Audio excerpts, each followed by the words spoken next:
ನಮಸ್ತೆ. ನಾನು ಅರುಣ್ ಹರಪ್ಪನ್ ಅಂತ. ನನ್ನೂರು ಹರಪನಹಳ್ಳಿ. ನಾನು ರಂಗಶಿಕ್ಷಕನಾಗಿ ಕೆಲಸ ಮಾಡ್ತಿರೋದು ಕಿತ್ತೂರಾಣಿ ಚೆನ್ನಮ್ಮ ವಸತಿ ಶಾಲೆ ಜಕ್ಕನಕಟ್ಟಿ, ಶಿಗ್ಗಾವಿ ತಾಲೂಕಿನ ಹಾವೇರಿ ಜಿಲ್ಲೆಯಲ್ಲಿರುವಂಥ ಶಾಲೆ. ಶಾಲಾ ರಂಗ ವಿಕಾಸ ಯೋಜನೆಗೆ ನಾನು ಸೇರ್ಕೊಂಡ್ಮೇಲೆ ಹೋದ ವರ್ಷ ಒಂದಷ್ಟು ರೆಡಿ ಇರೋ ಸ್ಕ್ರಿಪ್ಟನ್ನು ತೊಗೊಂಡು ನಾಟಕ ಮಾಡಿಸಿದ್ದೆ. ಆ ಶಾಲಾ ರಂಗ ವಿಕಾಸದ ಪ್ರೋಸೆಸ್ಸೇ ನನಗೆ ಜಪಾನಿನ ಭಾಳ ಪ್ರಸಿದ್ಧವಾದಂತಹ ಪುಸ್ತಕ, ಆತ್ಮಕಥೆ ಪುಸ್ತಕ ತತ್ವಚಾನ್ ಪುಸ್ತಕ ಕನೆಕ್ಟ್ ಆಗ್ತಾಯಿತ್ತು. ಅದು ಈ ಹಿಂದೆ ನಾನು ಪುಸ್ತಕವನ್ನು ಓದಿದ್ವಿ, ನಾವು ಒಂದಷ್ಟು ಗೆಳೆಯರು ಸೇರ್ಕೊಂಡು ನಾಟಕ ಮಾಡಬೇಕು ಅಂತ ಪ್ಲ್ಯಾನ್ ಮಾಡ್ತಾಯಿದ್ವಿ. ಹಾಗಾಗಿ ಒಂದಷ್ಟು ದೃಶ್ಯಗಳನ್ನು ಇಂಪ್ರೂವೈಸ್ ಮಾಡಿ ಎಲ್ಲ ಮಾಡ್ತಾಯಿದ್ವಿ. ಬಟ್ ಯಾವುದೋ ಕಾರಣಕ್ಕೆ ಅದು ನಿಲ್ತು. ಶಾಲಾ ರಂಗ ವಿಕಾಸ ಯೋಜನೆ ಸೇರ್ಕೊಂಡ್ಮೇಲೆ ಇಲ್ಲಿ ಆಗ್ತಾ ಇರೋ ಪ್ರತಿಯೊಂದು ಆ್ಯಕ್ಟಿವಿಟಿ, ಅದರ ರೀತಿ, ಮತ್ತು ಶಾಲೆಯಲ್ಲಿ ಕೆಲಸ ಮಾಡ್ತಿದ್ದ ರೀತಿ, ಶಾಲೆಯ ಪ್ರೋಸೆಸ್ಸು, ನನ್ನ ಈ ಪ್ರೋಸೆಸ್ ಎರಡೂ ನನಗೆ ಬ್ಲೆಂಡಾಗಿ ಈ ತತ್ವಚಾನಿಗೆ ಭಾಳ ಕನೆಕ್ಟ್ ಆಗುತ್ತಲ್ಲ, ಅದನ್ನು ರೂಪಾಂತರ ಕನ್ನಡದಲ್ಲಿ ತುಂಗ ಅಂತ ಆಗಿದೆ, ತುಂಗಳಿಗೆ ಭಾಳ ಕನೆಕ್ಟ್ ಆಗುತ್ತಲ್ಲ ಈ ನಮ್ಮ ಪ್ರೋಸೆಸ್ಸು ಅಂತ ಅನ್ನಿಸ್ದಾಗ, ನೋಡೋಣ ನಾನು ಇದನ್ನು ಸಾಧ್ಯವಾದರೆ ಮಕ್ಕಳಿಗೆ ಇದನ್ನು ಓದಿಸೋಣ ಅಂಥೇಳಿ ಸುಮ್ಮನೆ ಓದಿಸಿದ್ದು ಪುಸ್ತಕ ಅಷ್ಟೇ. ಓದಿದಾಗ ಮಕ್ಕಳು ಭಾಳ ಖುಷಿಪಟ್ಟರು. ಅಯ್ಯೋ, ಅಲ್ಲಿರೋ ಬರೋ ವಿಷಯಗಳನ್ನು ನಾನು ಮೊದಲನೇ ಟೈಮ್ ಹೆಂಗೆ ಓದಿ ಅದರಲ್ಲಿರೋ ವಿಷಯಗಳನ್ನು ಖುಷಿಪಟ್ಟನು, ಹಂಗೆ ಅವರು ಓದಿ ಖುಷಿಪಟ್ಟರು. ಸರ್ ಇದನ್ನು ನಾಟಕ ಮಾಡೋಣ ಅಂತ ಅವ್ರು ಹೇಳಿದ್ರು. ಆಯಿತು, ನೋಡೋಣ, ಫಸ್ಟ್ ಒಂದು ಸಲ ಕಥಾವಾಚನ ಮಾಡೋಣ ದಸರಾ ಕ್ಯಾಂಪಲ್ಲಿ ಅಂತ ಪ್ಲ್ಯಾನ್ ಮಾಡ್ಕೊಂಡ್ವಿ. ದಸರಾ ಕ್ಯಾಂಪಲ್ಲಿ ಕಥಾವಾಚನ ಮಾಡಬೇಕಾದಾಗ ಮತ್ತು ನಮಗೇನೋ ಅನಿವಾರ್ಯವಾಗಿ ಅದನ್ನು ಮಾಡೋಕ್ಕಾಗಲಿಲ್ಲ. ಕೊನೆ ಹಂತಕ್ಕೆ ನಾಟಕ ಮಾಡಬೇಕು ಅಂಥೇಳಿ ಪ್ಲ್ಯಾನ್ ಆದಾಗ ನನ್ನ ಮಕ್ಕಳಿಗೆ ಚಾಯ್ಸ್ ಕೊಟ್ಟೆ. ಮಕ್ಕಳು ಯಾವ ನಾಟಕ ಮಾಡೋಣ, ನೀವು ಯಾವ್ದು ಹೇಳ್ತೀರೋ ಅದು ಮಾಡೋಣ, ರೆಡಿ ಸ್ಕ್ರಿಪ್ಟ್ ತೊಗೊಳೋದಂತೂ ಬೇಡ ಅಂತ ನಾವು ಡಿಸ್ಕಷನ್ ಮಾಡ್ಕೊಂಡು, ಹ್ಞೂ ಸರ್ ಆಯಿತು ಮಾಡೋಣ, ಹಾಗಾಗಿ ನಾವೇ ಕಟ್ಟೋಣ ನಾಟಕವನ್ನು ಅಂತ ಆದಾಗ ನಾನು 2 ಪುಸ್ತಕ ಸಜೆಸ್ಟ್ ಮಾಡಿದೆ. ಒಂದು ತತ್ವಚಾನ್ ಹೆಂಗೂ ಓದಿದ್ವಿ, ಆಮೇಲೆ ಛೂಮಂತ್ರ ಏನು ಕಥೆಗಳು ನಾವು ಓದಿದ್ವಿ. ಇವು ಎರಡರಲ್ಲಿ ಯಾವ್ದಾರು ಮಾಡ್ಬೋದು ಅಥವಾ ಬೇರೆ ಯಾವ್ದಾರು ಇದ್ದರೆ ಹೇಳಿ ಅಂತ ಕೇಳಿದಾಗ ಮಕ್ಕಳೆಲ್ಲ ಇಲ್ಲ ಸರ್ ನಾವು ತತ್ವಚಾನೇ ಮಾಡೋಣ, ಅದು ತುಂಗಾ ಕಾದಂಬರಿನೇ ಮಾಡೋಣ ಅಂತಂದು ಅವರು ಸೆಲೆಕ್ಟ್ ಮಾಡಿದರು. ಅವರು ಸೆಲೆಕ್ಟ್ ಮಾಡಿದ್ಮೇಲೆ ಅಲ್ಲಿರೋ ವಿಷಯಗಳನ್ನು ಮತ್ತೆ ಓದಿದ್ವಿ. ಕಾದಂಬರಿ ಇಡಿಯಾಗಿ ಓದಿದ್ವಿ, ಎಪಿಸೋಡ್ ವೈಸ್ ಓದಿದ್ವಿ. ಅದರಲ್ಲಿ ಬರೋ ವಿಷಯಗಳನ್ನು ಕಲೆಕ್ಟ್ ಮಾಡಿಕೊಂಡು ಅದನ್ನು ಫಸ್ಟು ಕಥೆ ವಾಚನ ಮಾಡ್ಕೊಳಕ್ಕೆ ಶುರು ಮಾಡಿದ್ವಿ. ಕಥಾವಾಚನ ಆಗಿದ್ಮೇಲೆ ನಿಧಾನಕ್ಕೆ ಅದನ್ನು ಒಂದಷ್ಟು ಜನ ಸೇರಿಕೊಂಡು ಇಂಪ್ರೂವೈಸ್ ಮಾಡಿ ನಿಮಗೆ ಹೆಂಗೆ ಅದು ಬರುತ್ತೆ ಹಂಗೆ ಇಂಪ್ರೂವೈಸ್ ಮಾಡ್ಕೊಳ್ತಾ ಇದ್ವಿ. ಇಂಪ್ರೂವೈಸ್ ಆಗ್ತಾ ನಮಗೊಂದು ಸ್ಟ್ರಕ್ಚರ್ ಪ್ಲಾನ್ ಆಯಿತು. ಇದು ನಮಗೆ ನಾಟಕ ಆಗಿ ಬರೋಕ್ಕೆ. ಮತ್ತು ನಮಗೊಂದೇನೆಂದರೆ ಈ ನಾಟಕ ಬಹುಶಃ ಒಂದು 5 ಗಂಟೆ ಮಾಡುವಂಥ ನಾಟಕ ಕೂಡ ಆದರೂ ಸಮಸ್ಯೆ ಇಲ್ಲ, ಅಷ್ಟೊಂದು ವಿಷಯಗಳಿದ್ದಾವೆ. ಈಗ ನಮ್ಮ ಇದಕ್ಕೆ 1.25 ಗಂಟೆಗೆ ಇಳಿಸ್ಬೇಕಾಗಿತ್ತು. ಹಾಗಾಗಿ ನಾವು ವಿಷಯಗಳನ್ನು ಭಾಳ ಒಂದು 40% ವಿಷಯ ಮಾತ್ರ ಇದನ್ನು ತಗೊಂಡು ಪ್ರೆಸೆಂಟ್ ಮಾಡಿದ್ವಿ ನಾಟಕನ. ಈ ನಾಟಕವನ್ನು ಕಟ್ಟೋ ಪ್ರೋಸೆಸ್ಸಲ್ಲಿ ನನಗೆ ಭಾಳ ಹೆಲ್ಪ್ ಆಗಿದ್ದೇನೆಂದರೆ ಓದು ಮತ್ತು ಚರ್ಚೆ, ಆಮೇಲೆ ಮಕ್ಕಳ ಆಸಕ್ತಿ ಏನೋ ಇದರಲ್ಲಿ ವಿಷಯದಲ್ಲಿ ಬರೋ ಆಸಕ್ತಿಗಳು. ನಾವು ಕೂಡ ಹಂಗಿರ್ಬೇಕಲ್ಲ, ನಮಗೆ ಯಾಕೆ ತುಂಗಾಳ ಸಿಕ್ಕಂಗೆ ಶಾಲೆ ಸಿಕ್ಕಿಲ್ಲ, ನಾವು ತುಂಗನಂಗೆ ಇದ್ದೀವಲ್ಲ, ನಾನೇ ತುಂಗ ಅನ್ನೋ ಒಂದು ಫೀಲಲ್ಲಿ ಅವ್ರು ಹೇಳ್ತಾಯಿದ್ರು. ಹಾಗಾಗಿ ಈ ನಾಟಕ ನಿಧಾನಕ್ಕೆ ಕಥಾವಾಚನ ಇಂಪ್ರೂವೈಸ್ ಆಗ್ತಾ ಇದ್ದಂಗೆ ನಿಧಾನಕ್ಕೆ ಒಂದು ಸೀನು. ಇದು ತುಂಗ ಬರೀ ಒಂದು ತುಂಗ ಅಲ್ಲ, ನಮ್ಮ ನಾಟಕದಲ್ಲಿ 5 ತುಂಗ ಬರ್ತವೆ. ಬರೀ 5 ತುಂಗಗಳು ಅಂತನೂ ಅಲ್ಲ, ಎಲ್ಲರೂ ಕೂಡ ತುಂಗನೇ. ಹಾಗಾಗಿ ಇಡೀ ನಮ್ಮ ತುಂಗಳ ಏನು ಪ್ರೋಸೆಸ್ ಇದೆಯಲ್ಲ, ಹುಳ ಒಂದು ಮೊಟ್ಟೆ ಹುಳ ಆಗೋದು, ಆ ಹುಳದಿಂದ ನಿಧಾನಕ್ಕೆ ಅದೊಂದು ಕೋಶ ಮಾಡ್ಕೊಳ್ಳೋದು, ಕೋಶದಲ್ಲಿ ಒಳಗಡೆ ಚಿಟ್ಟೆಯಾಗಿ ಇರೋದು, ಮತ್ತು ಆ ಕೋಶವನ್ನು ಹೊರ್ಕೊಂಡು ಬಂದು ಚಿಟ್ಟೆಯಾಗಿ ಹಾರುವ ಒಂದು ಸಿದ್ಧಾಂತ ಇದೆ, ಚಿಟ್ಟೆಯ ರೂಪಕ ಇದೆ, ಹುಳುವಿಂದ ಚಿಟ್ಟೆ ಆಗೋ ರೂಪಕ. ತುಂಗ ನನಗೂ ಕೂಡ ಹೆಂಗೆ ಅನಿಸಿಲ್ಲ ಅಂದರೆ, ಅವಳು ಇಡೀ ಶಾಲೆಗೆ ತುಂಟುತನದಲ್ಲಿದ್ದಂಥ ಹುಡುಗಿ ಕೊನೆಗೊಂದು ದಿವಸ ನಾನು ಇಂಥ ಶಾಲೆನ ಕಟ್ತೀನಿ ಅಂತ ಗಟ್ಟಿಯಾಗಿ ನಿಲ್ತಾಳೆ. ಆ ಪ್ರೋಸೆಸ್ಸೇ ನನಗೆ ಚಿಟ್ಟೆಯಾಗಿ ಕಾಣ್ತು. ಹಾಗಾಗಿ ಚಿಟ್ಟೆಯನ್ನು ಭಾಳ ಏನೋ ಸೂಚ್ಯವಾಗಿ ಚಿಟ್ಟೆ ಅಂದರೆ ನಮಗೆ ಸ್ವತಂತ್ರ ಅಂತ ಒಂದು ಫೀಲ್ ಆಗುತ್ತೆ ಯಾವಾಗಲೂ. ಹಾಗಾಗಿ ಆ ಸ್ವತಂತ್ರದ ಸೂಚಕವನ್ನಾಗಿ ತುಂಗಾಳನ್ನ ತೊಗೊಂಡಿದ್ದೀವಿ. ಮತ್ತು ಆ ಸ್ವತಂತ್ರದ ಸೂಚಕವಾಗಿ ನಮಗೆ ತುಂಗಾಳಿಗೆ ಸಿಕ್ಕಂಥ ಚಿಣ್ಣರ್ಲೋಕ ಶಾಲೆ ಇದೆ. ಆ ಶಾಲೆಯಲ್ಲೂ ಕೂಡ ಸ್ವತಂತ್ರ ಕಲಿಕೆಯನ್ನೇ ಕಲಿಸ್ತಿರ್ತಾರೆ. ಮಕ್ಕಳಿಗೆ ಏನು ಕಲಿಬೇಕು ಅನಿಸುತ್ತೋ ಅವರ ಆಸಕ್ತಿ ಮೇಲೆ ಕಳಿಸ್ತಾ ಇರ್ತಾರೆ. ರೆಗ್ಯುಲರ್ ಸ್ಕೂಲ್ ಥರ ಅಲ್ಲ ಚಿಣ್ಣರ್ಲೋಕ ಶಾಲೆ. ನಮ್ಮ ಧಾರವಾಡದಲ್ಲಿ ಒಂದು ಶಾಲೆ ಇದೆ ಬಾಲಬಳಗ ಅಂಥೇಳಿ. ಆ ಬಾಲಬಳಗದ ಬಗ್ಗೆ ನಾವು ವಿಷಯಗಳನ್ನು ಕೇಳಿದ್ವಿ. ಅಲ್ಲಿ ಕೂಡ ಹಾಗೆ, ಅಲ್ಲಿ ಟೀಚರ್ನ ಆಯಿ ಅಂತ ಕರೀತಾರೆ, ಮಾಮ ಅಂತ ಕರೀತಾರೆ, ಅಣ್ಣ ಅಂತ ಕರೀತಾರೆ, ಅಕ್ಕ ಅಂತ ಕರೀತಾರೆ.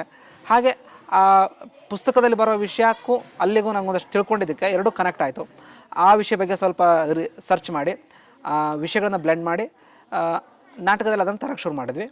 ಆಮೇಲೆ ನಾಟಕ ಕಟ್ತಾ ಕೊನೆಗೆ ಅದನ್ನು ಏನು ಹೇಳಬೇಕು, ಒಟ್ಟು ಏನು ನಾಟಕ ಆಗಬೇಕು, ಏನು ವಿಷಯ ಬರಬೇಕು ಅನ್ನೋದನ್ನು ಚರ್ಚೆ ಮಾಡಿಕೊಂಡಾಗ ಸ್ವತಂತ್ರ ಕಲಿಕೆ ಎಷ್ಟಿರುತ್ತೋ ಅದು ನಮಗೆ ನಮ್ಮ ಅನುಭವಕ್ಕೆ ದಕ್ಕುತ್ತೆ ಅನ್ನೋದೊಂದು ವಿಷಯ. ಆಮೇಲೆ ನನಗೆ ಈಗಿನ ಎಜುಕೇಷನ್ ಸಿಸ್ಟಮಲ್ಲಿ ಏನು ಹೇಳ್ಬೇಕು ಅನಿಸುತ್ತೆ ಅಂದರೆ, ಈ ಒಂದು 20 ವರ್ಷದ ಹಿಂದೆ ನಾವೆಲ್ಲ ಓದಬೇಕಾದಾಗ ನಮ್ಮ ಅಪ್ಪ ಅಮ್ಮ ಏನೇನು ಕೆಲಸ ಮಾಡ್ತಿದ್ರು ಅದು ನಮಗೆ ಮಾಡ್ತಾನೆ ನಿಧಾನಕ್ಕೆ ಪ್ರಾಕ್ಟೀಸ್ ಆಗಿ ಅದು ಒಂದು ದುಡಿಮೆಯ ಭಾಗ ಆಗ್ತಿತ್ತು. ಆದರೆ ಈಗಿನ ಶಿಕ್ಷಣ ವ್ಯವಸ್ಥೆಯಲ್ಲಿ ಶಿಕ್ಷಣವನ್ನು ಕೊಡ್ತಾ ಇದ್ದಾರೆ, ಆದರೆ ಕೆಲಸ ಕೊಡೋಕ್ಕೆ ಅಲಿಸ್ತಾ ಇದ್ದಾರೆ. ಹಾಗಾಗಿ ಶಿಕ್ಷಣ ಅನ್ನೋದು ಏನು ಹಂಗಿದ್ರೆ ಕೆಲವರ ದುಡಿಮೆ ಅಷ್ಟೇನಾ ಶಿಕ್ಷಣ ಅನ್ನೋದು? ಅಲ್ಲ. ಹಾಗಿದ್ರೆ ನಮ್ಮ ಅಪ್ಪ ಅಮ್ಮನ ಜೊತೆ ನಾನು ಬಿದಿರು ಕೆಲಸ ಮಾಡ್ತಿರೋದ್ರಿಂದ ನನಗೆ ಬಿದಿರು ಕೆಲಸ ಬರುತ್ತೆ. ಆ ಬಿದಿರು ಕೆಲಸ ಮಾಡ್ತಾ ನಾನು ನನ್ನ ಬದುಕನ್ನು ಕಟ್ಕೊಳ್ತೀನಿ. ಹಾಗಾಗಿ ನಿಜವಾದ ಎಜುಕೇಷನ್ ಯಾವುದು?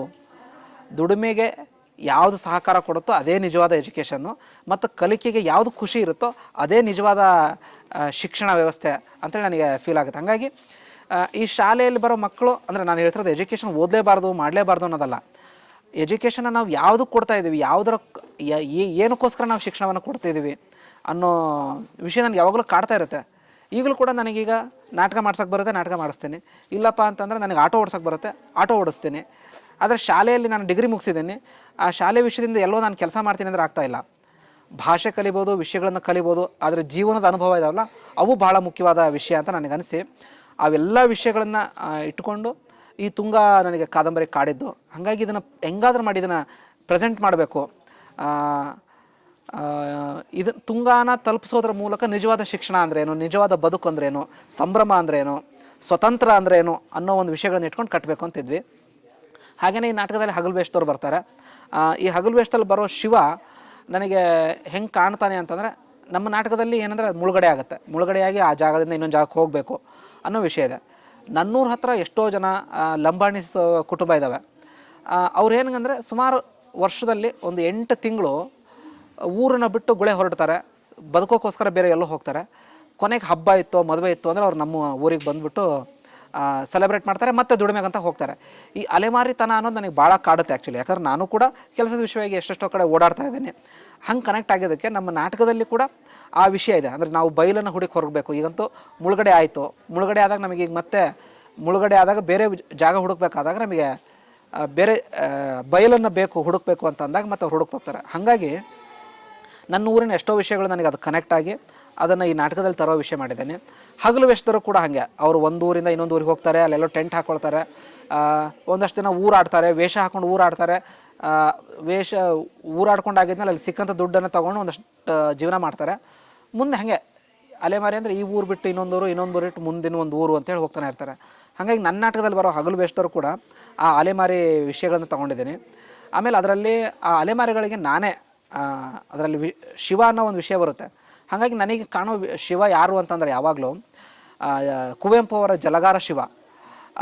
ಕುವೆಂಪು ಅವರ ಜಲಗಾರ ಶಿವದಲ್ಲಿ ಹೇಳ್ತಾನೆ, ನಿಜವಾದ ಶಿವ ಬಂದ್ಬಿಟ್ಟು ನನಗೆ ಹಿಂಗಿಲ್ಲ, ನನ್ನ ರೂಪ ಹಿಂಗಿಲ್ಲ ಆ್ಯಕ್ಚುಲಿ, ಇದು ಏನೋ ಅವ್ರಿಗೆ ಬೇಕು ಅಂತೇಳಿ, ನಾನು ಶೂದ್ರ ಅಲ್ಲ, ನಾನು ಶುದ್ಧವಾಗಿರಲಿ ಅಂತ ತಲೆ ಮೇಲೆ ಗಂಗೆ ಇಟ್ಟರು, ಚಂದ ಕಾಣಲಿ ಅಂತ ಚಂದ್ರನ ಇಟ್ಟರು, ನನ್ನ ನೋಡಿ ಭಯ ಪಡಲಿ ಅಂಥೇಳಿ ಏನೋ ಹಾವನ್ನು ಇಟ್ಟರು, ಆಮೇಲೆ ಸ್ವಲ್ಪ ಚಂದ ಕಾಣಲಿ ಅಂತೇಳಿ ನನಗೆ ನೀಲಿ ಬಣ್ಣವನ್ನು ಹಚ್ಚಿದ್ರು, ಹೀಗೆಲ್ಲ ಮಾಡಿಟ್ರು. ಬಟ್ ನಾನು ಹಂಗಲ್ಲ, ನಾನು ನಿರಾಕಾರ ಆ್ಯಕ್ಚುಲಿ, ನನ್ನನ್ನು ನಿರಾಕಾರವಾಗಿ ತೊಗೊಳ್ತಾರೆ. ಹಂಗೆ ಶಿವ ಅನ್ನೋದು ಎಲ್ಲರೂ ಕೂಡ ಹೌದು ಅಂತ ಹೇಳ್ತಾನೆ. ಹಾಗಾಗಿ ಆ ಜಲಗಾರನಿಗೆ ಯಾರು ನಿಜವಾದ ಶಿವ ಯಾರು ಅಂತ ಅಂದರೆ, ದಿನನಿತ್ಯ ಜಗತ್ತನ್ನು ಕ್ಲೀನ್ ಮಾಡುವಂಥ ವ್ಯಕ್ತಿ ಇದ್ದಾರಲ್ಲ ಅವರು ನಿಜವಾದ ಶಿವ. ಹಾಗಾಗಿ ನೀನೇ ನಿಜವಾದ ಶಿವ ಅಂಥೇಳಿ ನಿಜವಾದ ಶಿವ ಬಂದು ಈ ಜಲಗಾರನ ತಪ್ಕೊಳ್ತಾನೆ. ಅದ್ರ ಮೂಲಕ ಮೇಲು ಕೀಳು ಅನ್ನೋದು ಏನೂ ಇಲ್ಲ ಅನ್ನೋ ವಿಷಯನ ಅದರಲ್ಲಿ ಭಾಳ ಚೆಂದ ಹೇಳಿದ್ದಾರೆ. ನನಗೆ ಹಂಗೆ ಆ ಎಳೆ ಭಾಳ ಕನೆಕ್ಟ್ ಆಗ್ತಾಯಿತ್ತು. ಇಲ್ಲಿ ಏನಂದರೆ ಒಂದಷ್ಟು ಜನರನ್ನ ಹೆಂಗೆಂಗೋ ನೋಡೋದು, ಮೇಲು ಕೀಳು ವಿಷಯನ ಮಾಡೋದು. ಹಾಗಾಗಿ ಆ ಜಲಗಾರನ ವಿಷಯ ನಾನು ಇಲ್ಲಿ ಬ್ಲೆಂಡ್ ಮಾಡಿದ್ದೇನೆ. ಅದು ನನಗೆ ಭಾಳ ಸಮಂಜಸ ಅಂತ ಕೂಡ ಅಂತ ಅನ್ನಿಸ್ತು. ಹಾಗಾಗಿ ಈ ನಾಟಕದ ಒಟ್ಟು ಪ್ರೋಸೆಸ್ ಏನಿದೆ ಅಂದರೆ, ಇದು ಯಾವುದು ನಾವು ಬೇಕು ಅಂತ ಮಾಡಿದ್ದಲ್ಲ ಆ್ಯಕ್ಚುಲಿ. ಅದು ಆಗ್ತಾ ಈಗ ಯಾಕಂದರೆ ನಮ್ಮ ಮಕ್ಕಳು ಎಷ್ಟೋ ಪೇರೆಂಟ್ಸ್ಗಳ ವಿಷಯಗಳನ್ನು ಕೇಳಿದಾಗ ಅದು ಯಾವುದೋ ವಿಷಯ ಕನೆಕ್ಟ್ ಆಗೋದು. ಹಾಗಾಗಿ ಆ ವಿಷಯ ಕೂಡ ಈ ಕಾದಂಬರಿಯಲ್ಲಿ ಕನೆಕ್ಟ್ ಆಗ್ತಿರೋದ್ರಿಂದ ನಿಧಾನಕ್ಕೆ ಭಾಳ ಸೂಚ್ಯವಾಗಿ ಅದನ್ನು ಇಟ್ಟು ಮಾಡಿದ್ದೀವಿ. ಬಹುಶಃ ಇವತ್ತು ನಾಟಕ ಮಕ್ಕಳು ತುಂಬ ಚೆನ್ನಾಗಿ ಮಾಡಿದರು, ಭಾಳ ಖುಷಿಯಾಗಿ ಮಾಡಿದರು, ಖುಷಿ ಆಯಿತು. ಆಮೇಲೆ ನಮ್ಮ ಶಾಲೆ ಶಿಕ್ಷಕರು ಕೂಡ ಹಾಗೆ ಈಗ ಮುಗಿದ ತಕ್ಷಣ ಮಾತಾಡಿದ್ರು, ಅಯ್ಯೋ ಸರ್ ಹಿಂಗಿರುತ್ತೆ ಅಂತ ನಾವು ಎಕ್ಸ್ಪೆಕ್ಟೇ ಮಾಡಿದ್ದಿಲ್ಲ, ಭಾಳ ಖುಷಿಯಾಯಿತು, ನಾವೇನೋ ಅಂದ್ಕೊಂಡಿದ್ವಿ ಅಂತೇಳಿ ಅವರು ಭಾಳ ಖುಷಿಪಟ್ಟರು. ಆಮೇಲೆ ನಮ್ಮ ಶಾಲೆಯಲ್ಲಿ ಇನ್ನೊಂದು ವಿಶೇಷ ಏನಂದರೆ ಶಾಲಾರಂಗ ವಿಕಾಸದ ಪ್ರಾಜೆಕ್ಟ್ನ ಮಾಡ್ತಿರ್ಬೇಕಾದಾಗ ನನಗೆ ಸಪ್ರೇಟಾದ ಸ್ಪೇಸ್ ಇಲ್ಲ, ಕ್ಲಾಸ್ ರೂಮ್ ಅಂತ ಇಲ್ಲ. ನಮಗೆ ಊಟದ ಡೈನಿಂಗ್ ಹಾಲ್ ಇದೆಯಲ್ಲ, ಆ ಡೈನಿಂಗ್ ಹಾಲಲ್ಲೇ ನಾವು ಪ್ರಾಕ್ಟೀಸ್ ಮಾಡಬೇಕು. ನಮಗೆ ಅಡುಗೆಯವ್ರದ್ದು ಅವ್ರ ಕೆಲಸ ಅವ್ರ ಗದ್ದಲ ಇರುತ್ತೆ, ಈ ಕಡೆ ಮಕ್ಕಳು ಸಂಜೆ ಮೇಲೆ ಓದುವಂಥ ಗದ್ದಲ ಇರುತ್ತೆ. ಅವೆರಡರ ನಡುವೆ ಕೂಡ ನಮ್ಮ ಒಂದಷ್ಟು ಚಟುವಟಿಕೆಗಳು ನಡೀತಾ ಇದ್ವು. ಅದು 1 ವರ್ಷ ಹಾಗೆ ಕಳೆದೋಯ್ತು. 2ನೇ ವರ್ಷದಲ್ಲಿ ಅವರು ಕೂಡ ಇಲ್ಲ, ಹೋದ ವರ್ಷ ನಾಟಕ ನೋಡೋಕೆ ಒಂದಷ್ಟು ಜನ ಬಂದಿದ್ದರು, ಟೀಚರ್ಸು ಮತ್ತು ಅಡುಗೆಯವರೆಲ್ಲ ಬಂದಾಗ ಅವರು ಈ ವರ್ಷ ಸುಮ್ಮನೆ ಅವ್ರಿಗೆ ಡಿಸ್ಟರ್ಬ್ ಮಾಡಬಾರ್ದು, ಗಲಾಟೆ ಮಾಡಬಾರ್ದು ಅಂತ ಅವರೇ ಕೂಡ ಒಂದು ಕ್ಷಣಕ್ಕೆ ಬಂದು ನೋಡಿ ಮತ್ತು ನಿಂತ್ಕೊಂಡು ನೋಡಿ ಆನಂದಿಸಿ ಅವರೇ ಸೈಲೆಂಟಾಗಿ ಹೋಗ್ತಾ ಇದ್ದಾರೆ. ಆ ಪ್ರೋಸೆಸ್ ನನಗೆ ಮಕ್ಕಳಲ್ಲಿ ಏನು ಬದಲಾವಣೆ ತರಬೇಕು ಆಗಬೇಕಾಗಿತ್ತು ಹೆಚ್ಚಾಗಿ ಶಿಕ್ಷಕರಲ್ಲಿ ಅಡುಗೆಯವರಲ್ಲಾಗಿದೆ. ಅದು ನನಗೆ ಭಾಳ ಖುಷಿ ತಂದಂಥ ವಿಷಯ ಈ ನಾಟಕದ ಮೂಲಕ. ಈ ನಾಟಕನೂ ಕೂಡ ಅವರು ಸುಮಾರಷ್ಟು ದೃಶ್ಯಗಳನ್ನು ಅಡುಗೆ ಮಾಡ್ತಾ ಕೆಲಸ ಮಾಡ್ತಾನೆ ನೋಡ್ತಾ ಇದ್ದಾರೆ. ಹಂಗಾಗಿ ಅವ್ರ ವಿಷಯಗಳನ್ನು ನಾನು ಮಕ್ಕಳಿಗೆ ಹೇಳಿ ನಾಟಕನ ಕನೆಕ್ಟ್ ಮಾಡಿ ಮಾಡಿಸಿದ್ದೀನಿ. ಒಟ್ಟು ಒಂದು ಪ್ರೋಸೆಸ್ಸು ಭಾಳ ಅಂದರೆ ಸಣ್ಣ ವಿಷಯ ಅಲ್ಲ, ಇದು ಭಾಳ ದೊಡ್ಡ ವಿಷಯಗಳನ್ನು ಭಾಳ ವಿಷಯಗಳನ್ನು ಹೇಳಿದ್ದೀವಿ. ಖುಷಿ ಅನಿಸುತ್ತೆ. Thank you. ಒಟ್ಟು ನಮ್ಮ ಈ ನಾಟಕದಲ್ಲಿ 33 ಜನ ಮಕ್ಕಳು ಭಾಗವಹಿಸಿದ್ದಾರೆ. ಈ ಪ್ರೋಸೆಸ್ ನಮಗೊಂದು 2 ತಿಂಗಳು ಆಯಿತು.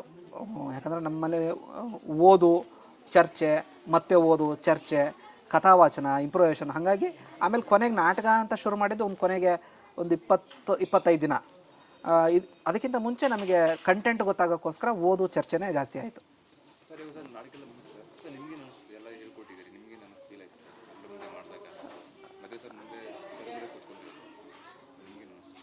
ನನಗೆ ಏನನ್ನಿಸ್ತು ಅಂತಂದರೆ ಬಹುಶಃ ಅದೇ ನಾನು ಶಾಲೆಯಲ್ಲಿ ಕಂಡಂಥ ಸಣ್ಣ ಪುಟ್ಟ ಬದುಕು, ಆ ಬದುಕನ್ನು ಈಗ ನೋಡ್ತಾ ಇದ್ದರೆ ಎಲ್ರಿಗೂ ಎಜುಕೇಷನ್ ಅನ್ನೋದು ಬರೀ ಭಾರ ಆಗ್ತಾಯಿದೆ. ಹಾಗಾಗಿ ನನಗೆ ಈ ಸ್ಕ್ರಿಪ್ಟ್ ಕಾಡ್ತಾ ಇದ್ದಿದ್ದು. ಇದನ್ನು ಹೇಳ್ಕೊಡ್ಬೇಕಾದ್ರೆ ನನ್ನ ಬಾಲ್ಯದ ದಿನಗಳು ಎಷ್ಟೋ ಮತ್ತು ನಮ್ಮ ಅಪ್ಪ ಅಮ್ಮನ ಬಾಲ್ಯದ ದಿನಗಳು ಅವೆಲ್ಲವೂ ನಮಗೆ ಕಥೆಯಾಗಿ ಹೇಳ್ತಾ ಇದ್ದರು. ಅವೆಲ್ಲ ನೆನಪಾಗ್ತಾಯಿತ್ತು. ಹಂಗಾಗಿ ಆ ವಿಷಯಗಳು ಕೂಡ ಇದರಲ್ಲಿದೆ. ಸರ್ ನಾಟಕ ನೋಡಿದ್ದು, ಅವ್ರು ಅಪ್ರಿಷಿಯೇಟ್ ಮಾಡಿದ್ದು ಕೂಡ ಭಾಳ ಖುಷಿಯಾಯಿತು. ಮತ್ತು ನಮ್ಮ ಶಾಲಾರಂಗ ವಿಕಾಸ ಪ್ರೋಸೆಸ್ ಕೂಡ ಹಾಗೆ ಇರೋದು, ಏನೋ ಸ್ವತಂತ್ರ ಕಲಿಕೆ, ಖುಷಿಯ ಕಲಿಕೆ ಅನ್ನೋ ವಿಷಯದ ಮೇಲೆ ನಾವು ಇದನ್ನು ಮಾಡಿರೋದು.